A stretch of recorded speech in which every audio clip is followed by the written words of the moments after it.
안녕하십니까. 레인보우 역학원의 레인보우입니다. 쉬운 사주학 이야기 9번째 시간, 관사론잡에 대해서 공부해 보겠습니다. 아직 구독하기와 알림 설정을 안 해주신 분들께서는 해주시길 부탁드리겠습니다. 그럼 시작하겠습니다. 사주를 잘 모르시더라도 관사론잡에 대해서 얘기를 많이 들으셨을 겁니다. 실제로 사주 상담을 하다 보면은 본인이 관사론잡이 아니냐고 이렇게 물어보시는 여성분들이 많습니다. 여성분들이 아무래도 배우자 운에 대해서 관심이 많으시니까 관사론잡에 대해서 많이 물어보시는 것 같습니다. 그런데 의외로 관사론잡에 대해서 잘 모르시면서 본인이 관사론잡이 아닌가 하고 이렇게 반문하시는 분들이 많은데요. 오늘 확실하게 관사론잡이 무엇인지에 대해서 공부하는 시간을 갖겠습니다. 우선 관사론잡의 정의에 대해서 보겠습니다. 우선 사주적으로 관사론잡은 여성 사주의 관성이 여러 개 흩어져 있어서 2번 이상 결혼할 수 있는 운명을 얘기합니다. 2번 이상 결혼할 수 있는 조건은 크게 2가지겠죠.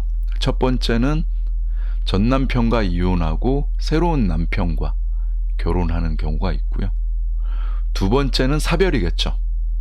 첫 번째 남편을 사별로 보내고 나서 2번째로 새로운 남편과 결혼하는 것이죠. 어쨌든 재혼을 할 수 있는 여성 사주가 관사론잡이 되는 것입니다. 관사론잡의 조건들을 보면요. 우선 사주 원판에, 여성의 사주 원판에 관성이 많다고 하여 관살혼잡이라고 판단하면 안 됩니다. 관살혼잡이 되려면 일간을 중심으로 사주의 강약을 판단하여 사주가 강하고 모든 관성을 컨트롤하는 경우만 성립합니다. 우선 사주가 강해야 됩니다.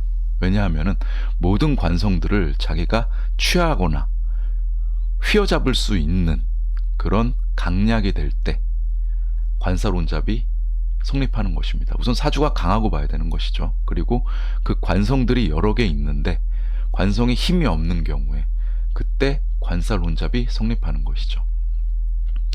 반대로 사주 강약이 약하고 관성들에게 일간이 힘을 잃는 경우는 관사론잡으로 보면 안 되는 것입니다. 이러한 경우는 그냥 단순히 일간의 힘이 약하고 관사를 맞는 사주라고 볼 수 있겠죠. 그래서 관사론잡 사주와 관사를 맞은 사주는 확실하게 구분해야 됩니다. 그리고 마지막으로 사주 전체적인 구조, 그리고 부부운을 참고하는 원진살, 그리고 배우자, 부부궁의 축 여부도 참고해야 됩니다. 위에 어떤 조건들이 있고, 그러니까 일간을 중심으로 사주의 강약을 판단해서 사주가 강하고 모든 관성을 컨트롤할 수 있고, 그리고 어떤 원진살, 배우자, 부부궁의 충이 있다면은 관사론잡 사주가 되는 것입니다. 실제 사주들을 보면서 설명드리겠습니다. 여기에 있는 사주 예시들은 실제 방송을 하는 연예인들, 방송인들의 사주를 제가 시간을 추정해서 적은 것들인데요. 한번 누구인지도 한번 맞춰보시기 바랍니다. 제가 마지막에 알려드리겠습니다. 우선 첫 번째 사주입니다. 첫 번째 사주는 임자년, 이민월, 을해일, 신사시생입니다. 일간이 을목이죠. 나와 같은 오행 뭘까요? 나와 같은 오행은 월지에 임목이 있습니다. 나를 돕는 오행, 나무를 돕는 것은 물이겠죠. 물을 살펴보면은 일지의 해수, 월간의 임수, 연간의 임수, 연지의 자수가 있습니다. 사주가 상당히 강합니다. 남의 세력을 볼까요? 남의 세력은 시간의 신금, 시지의 사화 정도가 있네요. 사주가 상당히 강하죠. 그리고 물기운이 강하면서 이 사화도 그렇게 강한 것까지는 않은 것 같아요. 그리고 시지의 신금은 물기운에 의해서 거의 물에 떠내려가는 어떤 그런 모습을 보입니다. 그리고 일관 을목과 충을 했죠. 을신충을 했죠. 그러면서 힘을 많이 잃었죠. 관사론잡인지 한번 살펴볼까요? 관사론잡인지 살펴보려면은 관성을 봐야겠죠. 이 을목의 관성은 쇠기운이 되겠죠. 쇠기운 관성을 보니까 시간의 신금, 그리고 시지 사화 안에 경금이 있네요. 정평관이 혼잡돼 있네요. 평관이 있고 정관이 있네요. 그러면 2개 이상 관성이 혼잡돼 있는데요. 우선은 사주 강약을 보면은 이 사주는 상당히 강사주죠. 강사주면서 이 관성들이 혼재돼 있습니다. 그럼 관살 혼잡일 가능성이 높은 것이죠. 그리고 살들을 볼까요? 부부운을 한번 볼게요. 이 일주에 있는 이 일주가 배우자 궁이 됐죠. 배우자 궁이고 이 시주와 정확하게 충을 하죠. 을신충, 그 다음에 사해충. 그러면서 배우자 궁이 흔들려 있습니다. 충이 되면서 흔들려 있죠. 매우 좋지 않은 것이죠. 그리고 이 월주가 부부궁인데 일주 배우자 궁과 인의 팥살, 혼팥살이 있네요. 그러면은 이 사주는 배우자 운, 남편 운이 좋은 것은 아니죠. 그리고 관살 혼잡이 되어 있는 것이죠. 시간의 신금, 그 다음에 사화 안의 경금, 관살이 혼잡돼 있고 배우자 운이 좋지 않습니다. 이 사주의 주인공이 누굴까요? 바로 연예인 이상하 씨입니다. 이상하 씨는 3번 결혼하고 3번 이혼했다고 알려져 있죠. 이 관살혼잡 사주로 인해서 여러 번 결혼을 하고 이혼을 하신 거죠. 그래서 관살혼잡 사주를 살펴봤고요.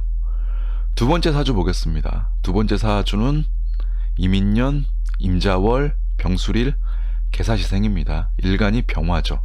나와 같은 오행 볼까요? 나와 같은 오행은 시지에 사화가 있습니다. 나를 돕는 오행, 나를 돕는 오행은 나무는 불을 도우니까 이 나무가 나를 돕는 오행이 되겠죠. 연지에 임목이 있습니다. 사주가 그렇게 강한 것 같진 않죠. 남의 세력 볼까요? 시간의 개수, 일지의 술토, 월주에 물기운들이 있고요. 연간에 물기운들이 있습니다. 사주가 물기운에 의해서 상당히 약해졌죠. 이 임목이 이 일간 가까이 있었으면 좋은데 일간과 상당히 멀어져 있죠. 그리고 물에 많이 젖어 있습니다. 결국은 이 물기운이 병이 된 것이죠. 사주가 약합니다. 관살혼잡인지를 살펴보려면은 일간이 강한지 봐야겠죠. 일간은 이 물기운에 의해서 상당히 약해졌습니다. 그리고 관성을 볼까요? 관성은 물기운인데 사주가 물기운 천지입니다. 그리고 살들과 부부궁 배우자궁을 보면은 이 시지 그리고 일지가 사술 원진살입니다. 이 부부궁에 원진살이 있는 것이죠. 그리고 관성은 매우 강해서 남편 운이 좋지 않은 것이죠. 이런 사주는 관살혼잡 사주로 보는 것이 아닙니다. 그냥 관살을 맞은 사주입니다. 이 사주 주인공은 누구냐면은 방송인 서정희 씨입니다. 서정희 씨는 과거에, 지금 현재는 이혼을 했지만 과거 부부 생활 중에 서세원 씨와 결혼해서 상당히 힘든 부부 생활을 했다고 알려져 있죠. 그래서 나중에 서세원 씨의 폭행과 그 다음에 뭐 여러 가지 서세원 씨의 외도 등으로 이혼을 해서 지금 현재 혼자 살고 있죠. 전형적인 관살을 맞은 사주입니다. 그래서 구독자분들께서는 단순하게 관살혼잡 사주와 관살을 맞은 사주를 정확하게 구분해낼 줄 알아야 되고요. 사주에 관성이 많다고 해서 관살혼잡으로 보면 안 되고 여러 가지를 다 따져서 이 사주가 관살혼잡 사주인지 아닌지를 정확히 판단하셔야 됩니다. 오늘 제 강의를 들으셨으면 정확하게 관살혼잡 사주를 판단하는 어떤 능력을 가지셨을 겁니다. 네, 오늘 간단하게 관살혼잡 사주에 대해서 공부해 봤는데요. 공부하시다가 궁금한 거 있으시면 언제라도 댓글로 문의 주시면 바로바로 답을 드리겠습니다. 네, 오늘 강의 듣느라고 수고 많으셨습니다. 다음 시간에 뵙겠습니다. 감사합니다.